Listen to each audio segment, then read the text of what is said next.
जलन। ममता बहुत ही सीधी और प्यारी लड़की थी, वहीं सुनील एक सरल और आगे बढ़ने की सोच रखने वाला लड़का। सुनील, बेटा सुनील कहाँ है? अरे जरा एक गिलास पानी तो दे दो। हाँ माँ, अभी आया। क्या माँ, पानी तेरे सर के पास ही तो रखा है, क्या हो गया है? तबीयत खराब है क्या? अरे नहीं नहीं, वो उठने का मन ही नहीं कर रहा था, तो देखा ही नहीं। वैसे क्या कर रहा है? यहाँ बैठना मेरे पास। माँ पढ़ रहा था। वो कहना नौकरी में तो वक्त नहीं मिलता, अब ऑफिस से घर आकर ही तो वक्त मिलता है। अच्छा ठीक है, पढ़ ले जा बेटा। सुनील पढ़ लिख कर और आगे बढ़ना चाहता था, लेकिन माँ की तबीयत खराब देखकर सोचता है कि शादी ही कर ले। कब तक माँ का ख्याल वो अकेले रख पाएगा?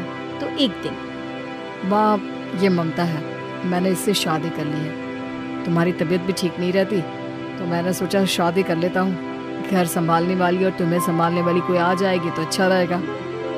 माँ अचानक से सामने बहू देखकर हैरान रह जाती है। बेटा ये क्या बात होती है? न बैंड, न बाजा, न दहेज, न शगुन, ऐसे कैसे बहू आ गई? माँ तू तो जानती है मैं नौकरी के साथ पढ़ाई कर रहा हूँ, तो कहाँ से इतना पैसा बचा पाता कि धूमधाम से शादी करता। वैसे भी माँ, लोग तो आकर खाकर निकल जाएंगे, इसलिए बस वैसे ही। माँ जी, मैं आपका ख्याल रखूंगी। वैसे भी ये आगे की पढ़ाई कर रहे हैं, अच्छा कुछ कर गए तो सबके दिन फिर से अच्छे आ जाएंगी। सास को ममता की बात ठीक तो लगती है, लेकिन मन में कहीं ना कहीं लगता है कि कहीं बहू बेटे को लेकर फुर्र ना हो जाए और फिर तो वो रह जाएगी अकेली। बेटा देख, मेरा जो कुछ भी है वो सुनील ही है, और सुनील का भी अब इस दुनिया में मैं ही हूँ और कोई नहीं। क्या सुनील? बिल्कुल माँ, लेकिन आज से ममता भी मेरे जीवन का अहम हिस्सा है, जैसे तू है। सास को बड़ा बुरा लगता है कि उसकी सल्तनत में कोई और हिस्सेदार कैसे हो सकता है। कैसे कोई और उसके 30 साल के बेटे की जिंदगी में अचानक से आकर बराबर का हिस्सेदार बन सकता है। देख बहू, मैं भले थोड़ा बीमार रहती हूँ, लेकिन इसका मतलब यह नहीं कि घर की चीजों में मेरा कंट्रोल खत्म हो गया है। मैं आज भी इस घर की रानी हूँ, समझी? बेटा सोचता है कि ये माँ को अचानक से क्या हो गया। कल तक जो माँ कहती थी कि जिंदगी का कोई भरोसा नहीं, वो अचानक से जंग के मैदान की झांसी की रानी कैसे बन गई? माँ क्या हो गया है? सब ठीक है ना? अचानक कैसी बात कर रही हो? ममता का आज पहला दिन है, स्वागत करो उसका। आसपास की आंटियों को बुलाओ, नई दुल्हन की मुंह दिखाए करवाओ।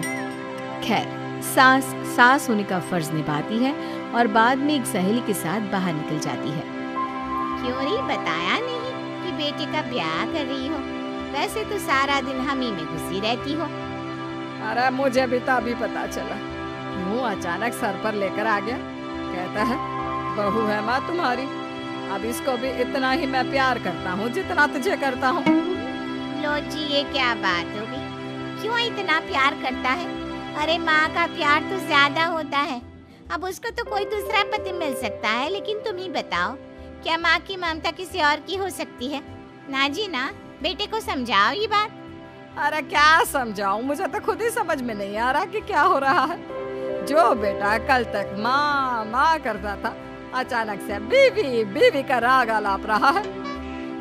देखा, उसकी बीवी ना सुंदर और जवान है। सुंदरता के आगे तो एक से एक नहीं टिकी। तो तेरा बेटा किस खेत की मूली है? सास को भी समझ में आ जाता है कि बहू की सुंदरता के आगे माँ का प्यार किसी काम का नहीं। उधर बीवी, ए जी, अम्मा जी सहेलियों को छोड़ने गई थी, अभी तक आई नहीं, हम देख आए क्या? अरे रहने दो ना, आ जाएंगी। कहाँ जाएंगी, उनकी आदत है, एक बार जाती है तो पूरी पंचायत खत्म करके ही आती है। अच्छा ही है, खाना वाना खा कर गई होगी। छोड़ो ना, घूमेगी तो खाना पचेगा, नहीं तो ऐसे ही खाट पकड़ लेगी। बहू भी शांत हो जाती है। उधर सास सोचती है कि आज थोड़ा देर से ही घर जाती हूँ, जब बेटा परेशान होकर ढूंढेगा तब मजा आएगा। बीवी को खुद ही पता चल जाएगा कि माँ के आगे उसकी दाल नहीं गलेगी। लेकिन वहीं दूसरी ओर घर पर, ए जी, माँ जी अभी भी नहीं आई, हमको तो घबराहट हो रही है कि क्या करें, जाकर पता करें किसी के घर। अच्छा, कहाँ जाओगी ये भी बता दो।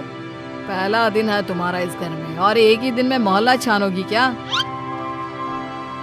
हाँ, तो आप भी तो नहीं जा रहे हैं ना, हमको फिक्र हो रही है। अरे यार, ये रोज का है अम्मा का, खाओ और सो जाओ। बस फिर क्या था, बेटा बहू खाना खाते हैं और कमरे में सोने चले जाते हैं। उधर जब सास को कोई देखने नहीं आता तो वो हार कर घर आ जाती है, जहाँ वो देखती है कि सारे घर की लाइट्स बंद है। सास को गुस्सा आता है। बहू, ममता बहू कहाँ हो? लेकिन सारे दिन की थकी बहू को ऐसी नींद आती है जैसे किसी ने भांग की गोली खिला दी हो। वो तो नहीं उठती। उठकर आ जाता है बेटा। क्या बात है अम्मा, काहे चिल्ला रही हो? अरे सो जाओ ना, सुबह की थकी है बहू, वो सो रही है। जोर से बोलोगी तो नींद खुल जाएगी उसकी। माँ को गुस्सा आ जाता है। फिलहाल तो सो जाती है, लेकिन मन ही मन ढेर सारा जहर बहू के लिए भरा होता है। सुबह बहू चाय बना रही होती है कि सास धीरे से गैस तेज कर देती है, जिससे चाय का बर्तन जल जाता है। और जैसे ही बहू चाय का बर्तन उठाती है, उसका हाथ जल जाता है। मेरा हाथ जल गया। वो जोर जोर से चिल्लाकर इधर उधर भागती है कि सास थोड़ी देर में उसके हाथ में पानी डाल देती है। हाय रे बहू, क्या कर रही हो? पहली बार रसोई छुई हो क्या? सासू माँ, गलती से गैस तेज रह गई थी और बर्तन जल गया, जिससे मेरा हाथ जल गया। अरे कितना गंदा दाग, छी छी छी छी, मुझे तो उल्टी आ रही है तेरा गला हुआ मांस देखकर। तू ना मुझे अभी साथ से खाना मत लगाना। बहू भी खुद का हाथ देखती है तो उसे भी रोना आ जाता है। कुछ दिनों के बाद सास की सहेली आती है, बहू चाय बनाकर लाती है। उसके जाने के बाद सहेली कहती है, बहू की सुंदरता ऐसी है कि कोई भी दीवाना हो जाए। वैसे तेरे बेटे का क्या हाल है? अरे वैसा ही है, बहू के पीछे लट्टू। क्या करूं, कुछ समझ में नहीं आ रहा। मैंने तो बहू के चेहरे पर दिवाली के पटाखे की चक्री फेंक दी, उसका पूरा चेहरा जल गया। अब देखो ना रही सुंदरता, और ना ही अब मेरा बेटा उसे पूछता है। अरे अब तो वो उसे छोड़